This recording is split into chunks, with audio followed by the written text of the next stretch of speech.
천지를 말씀으로 창조하신 하나님을 기억하십니까? 성경 창세기 가장 첫 페이지 1장 1절에 태초에 하나님이 천지를 창조하셨다.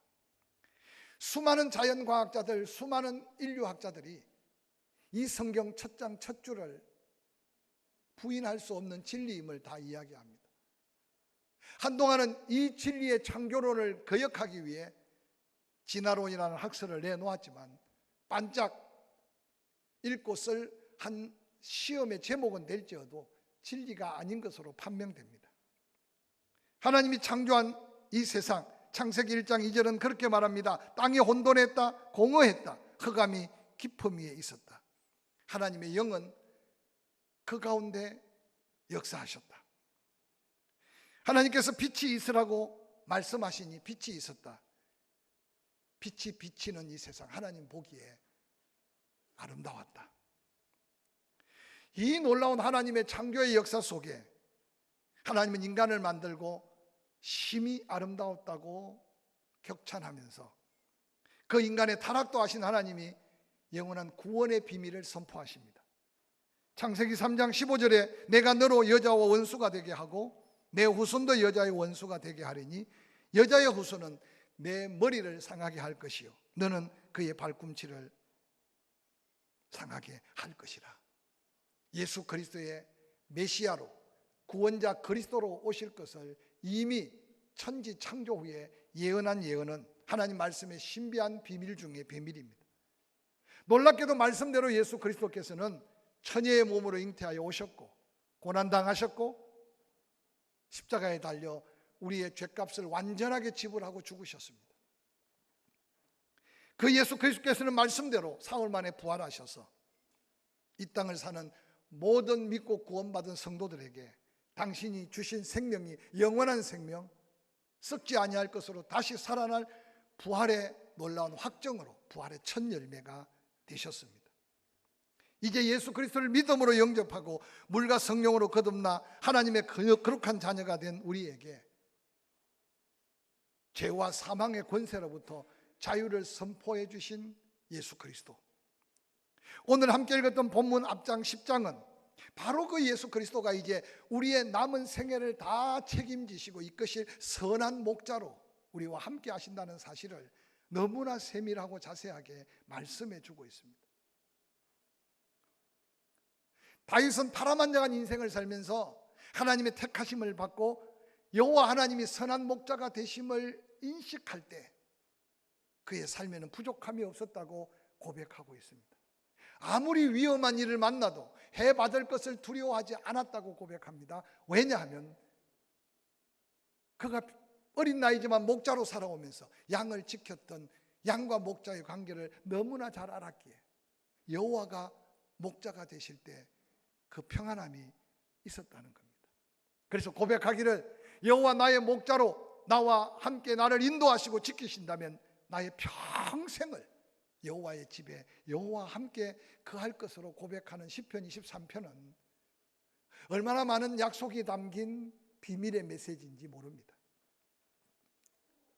부활주의를 보내고 예수 부활, 내 부활을 고백하면서 죽어도 다시 살 확신이 있는 믿음이 있다면 그 믿음은 이제 우리의 삶의 능력이 되어서 그 믿음으로 삶을 변화시켜가는 거룩한 능력의 주인공들이 될 수 있기를 주의 이름으로 간절히 축원합니다.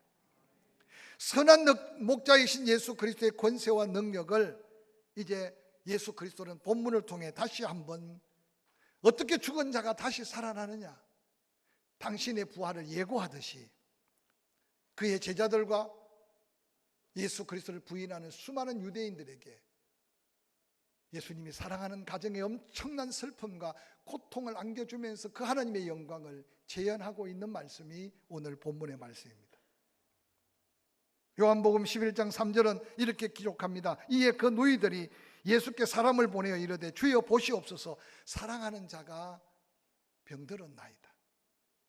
이 사랑하는 자가 병들었다는 말 속에는 마리아와 마르다가 볼 때 이 병은 살 수 없는 병, 이 병은 죽음으로 이끌 병, 그래서 죽기 전에 예수님이 오셔서 고쳐달라는 긴급한 전갈이었습니다. 지금 예수님은 이미 예루살렘 수전절을 보내고 유대인들의 심각한 핍박을 피해서 여리고 동쪽 요단강 건너편, 예수님이 침례 요한에게 침례를 받았던 베단이라는 곳에 머물러 있었습니다. 마리아와 마르다는 사람을 보내 급한 전갈을 예수님께 띄웠습니다. 죽을 병에 시간을 재촉하는 현장 가운데 그 긴급한 연락을 받고 예수님은 이렇게 말씀하셨습니다. 요한복음 11장 4절입니다. 예수께서 그 급한 부르심을 들었다 이르시되 이 병은 죽을 병이 아니라 하나님의 영광을 위함이요 하나님의 아들이 이로 말미암아 영광을 얻게 하기 위함이라고 말씀하십니다.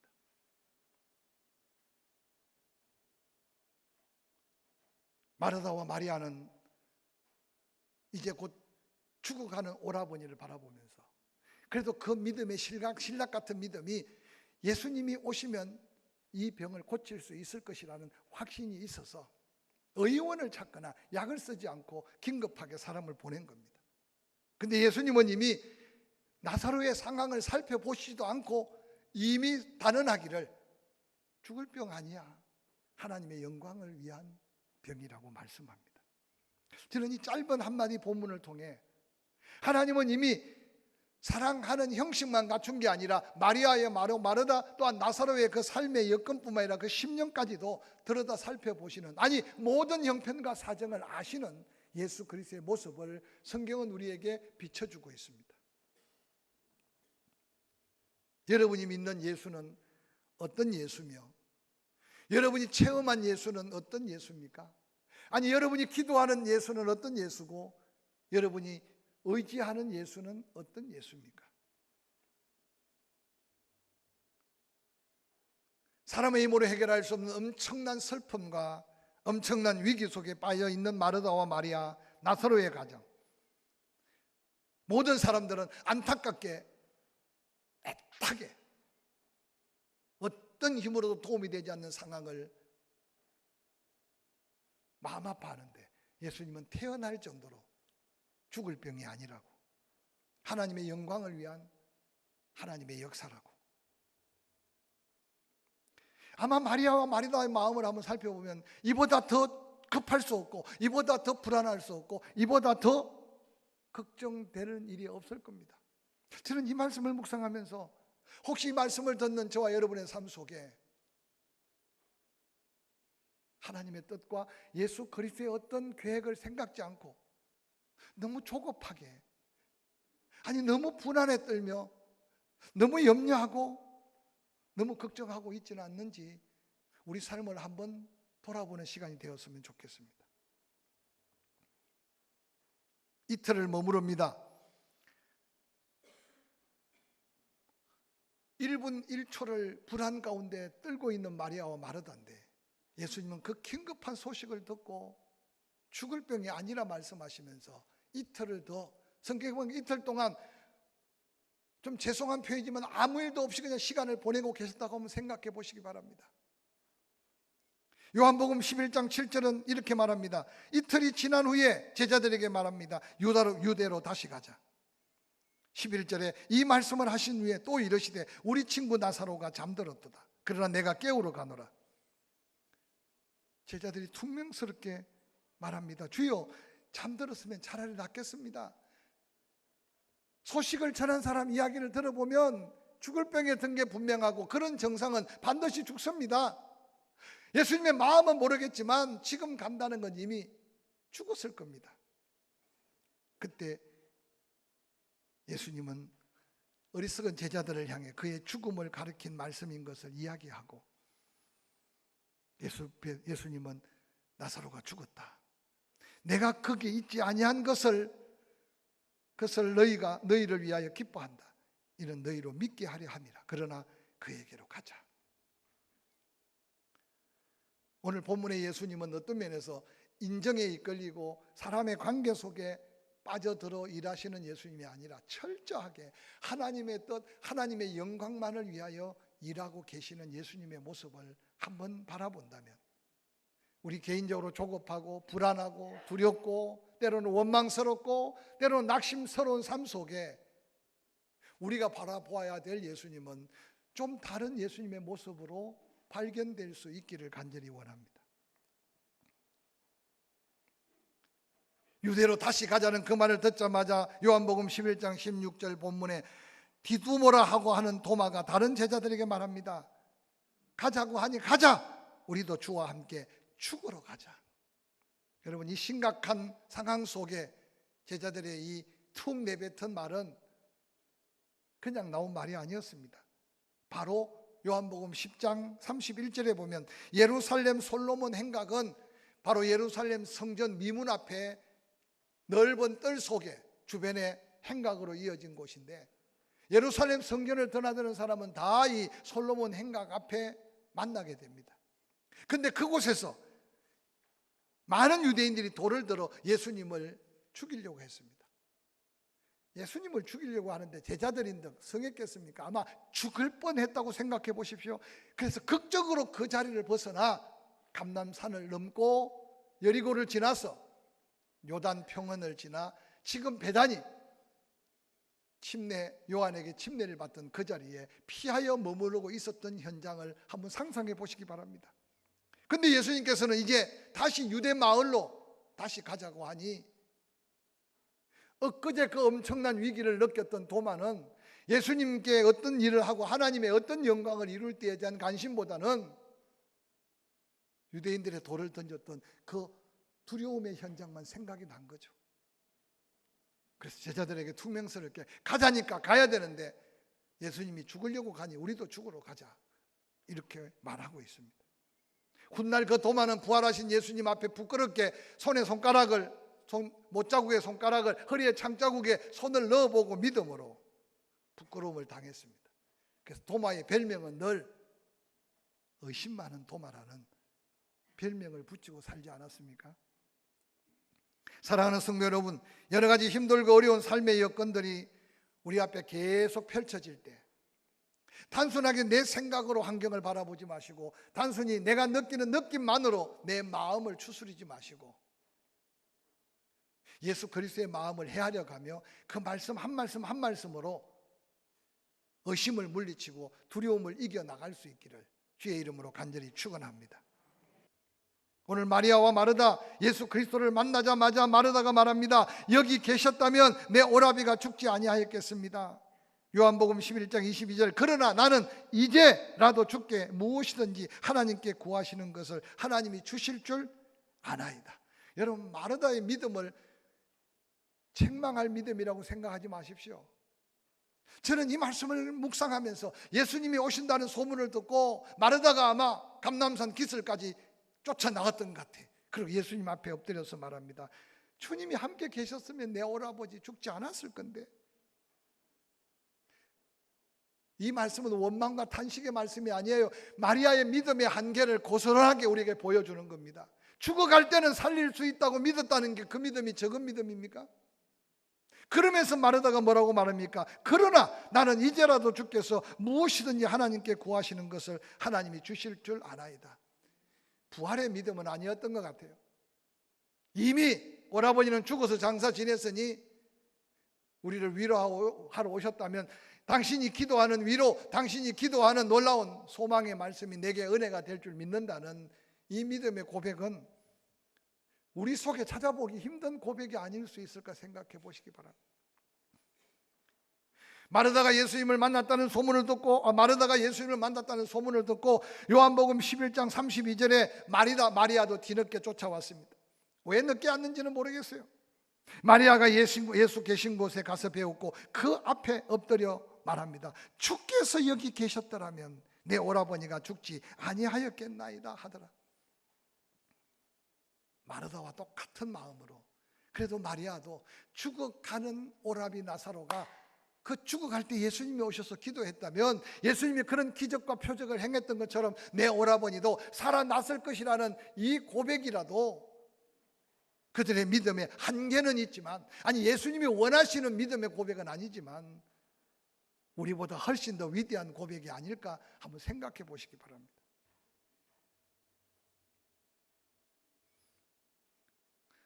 예수님은 마르다를 향해 요한복음 11장 23절 내 오라비가 다시 살아나리라. 우리는 하나님의 말씀을 들을 때요, 하나님 말씀이니까, 근데 그 말씀이 내게 믿음으로 다가올 때 믿음의 역사가 나타난다는 사실을 잊어서는 안 됩니다. 하나님은 말씀하신 대로 역사하시는 하나님이라는 사실을 믿으시기를 주의 이름으로 간절히 축원합니다. 그래서 어려운 일이 닥치고 내 믿음의 한계가 다가올 때 계속 우리가 할 수 있다면 말씀 속에서 해답을 찾으려고 몸부림을 쳐야 돼요. 근데 어리석은 그리스도인들은 조금만 어려움과 위기가 닥치면 말씀 속에 해답을 찾는 게 아니라 내 생각 속에 사로잡혀, 내 경험 속에 사로잡혀, 그리고 계속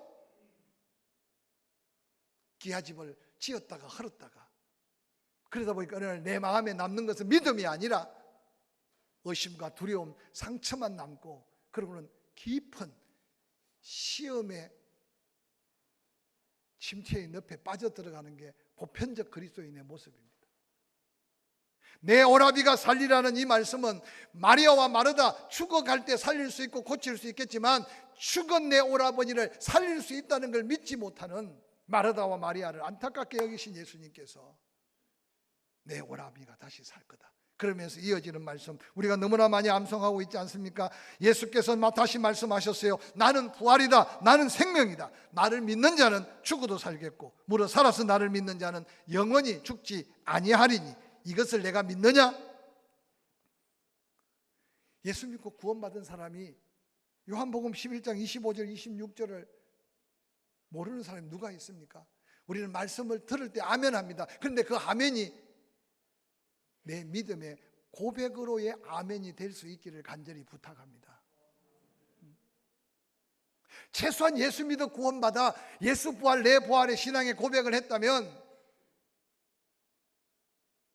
죽음을 초월할 수는 없지만 죽음을 당당하게 받아들일 수 있는 천국의 소망이 흐려지지 아니해야 할 줄로 확실히 믿습니다.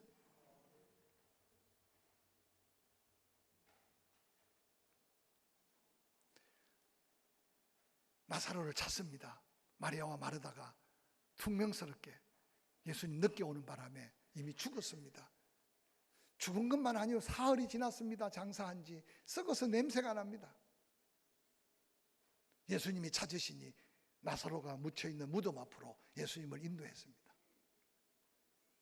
무덤에 돌을 옮겨 놓으라고 말할 때 마르다와 마리아는 부활의 신앙으로 아멘 할렐루야, 죽어가는 병도 고칠 수 있지만 죽은 내 오라비를 살릴 수 있을 줄 믿습니다라고 순종하지 못했어요. 저는 한국교회 수많은 그리스도인들이 이 믿음의 한계를 초월하지 못해서 부활신앙으로 이어지는 놀라운 믿음의 능력, 부활신앙으로 누려야 할 놀라운 믿음의 자유를 누리지 못하고 살고 있지 않는가 안타깝게 생각해 봅니다. 절기로 지나는 부활주일 예물 드리고 예수 부활했다고 한번 찬양하고, 그러고는 여전히 근심의 무거운 짐을 지고 세상 속에 또 묻혀 있다면 예수 부활은 나와 아무 상관없는 부활이고 예수 부활의 능력은 액세서리에 불과할 겁니다.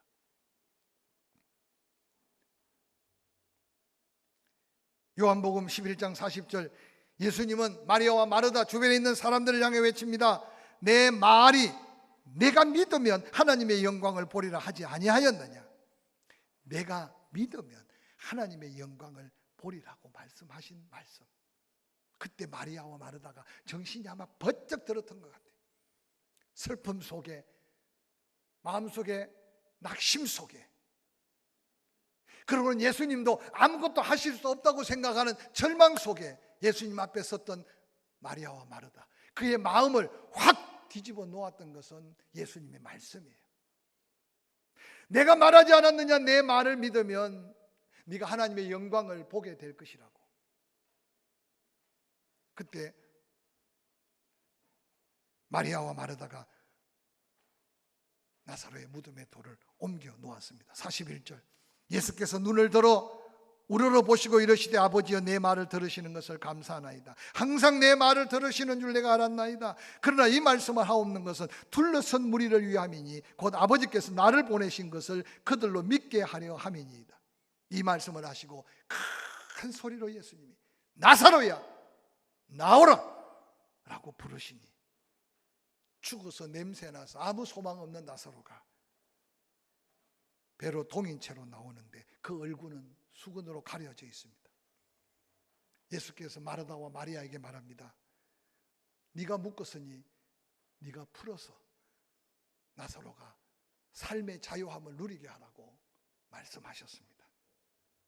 사랑하는 성도 여러분, 마리아와 마르다도 예수를 믿었습니다. 마리아와 마르다도 죽어가는 오라버니 예수님이 함께 하시면 고쳐질 것 같은 믿음은 가졌습니다. 그런데 예수님이 원하시는 믿음은, 아니 하나님께서 예수 그리스도를 통해 우리에게 증거하기를 원하시는 믿음은